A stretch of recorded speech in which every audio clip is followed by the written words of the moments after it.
Hey there, good morning and welcome back to Dakota News Now. It's time for another edition of Owning Your Outdoors, and joining me as always, Doug Schroeder from Lewis. And Doug, we're talking about what look like air plants today, so go ahead and give us a little bit of a brief history of air plants. Yes, air plants. It's a very big trend right now. Telangia, commonly known as air plants. It's a beautiful thing you can add to your house for decor, and it's very low maintenance actually. And so easy to take care of, and it just adds a little bit of personality to your home. So what are some of the things that we need to do in order to take care of them? Okay, first of all, light. Telangia or air plants likes bright light, but it doesn't like direct sunlight. So a room that has nice indirect light from outside is great for an air plant. Too much light will harm the plant. So that's one thing to take into consideration. And they don't really have any roots or anything from what I can see, so the way to water them is by putting them in a bowl of water? That's right. You can submerge them and let them hydrate a bit, and then take them out.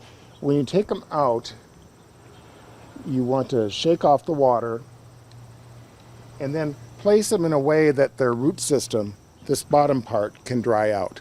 You don't want that to set in water. That's the part, it's an epiphyte. So as we talked earlier, their roots are basically used to hold on to a tree, rock, or whatever that they are living in the wild in. So all their moisture and nutrients are through their leaves. So that's an air plant. But that's the basic thing about it, is that they need water probably once a week, fertilize it maybe once a week to once a month. When you use a fertilizer, final fertilizer that's low in copper, and use about 1/4 teaspoon to a gallon of water. And that should be sufficient to keep your air plants looking beautiful and going. And one of the best things about it, honestly, is that you have such a variety of different pots that you can put them in. Right. Novelty pots are very big. You can use just a basic container.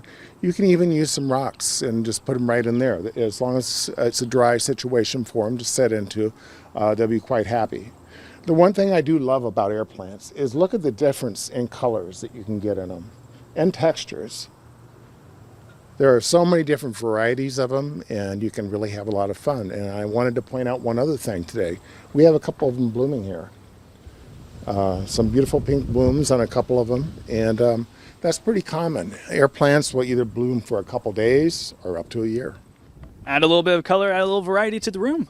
Yes. All right, Doug, thank you so much. We're going to have all of this online at dakotanewsnow.com. In the meantime, stick around. We have FastCast coming up next.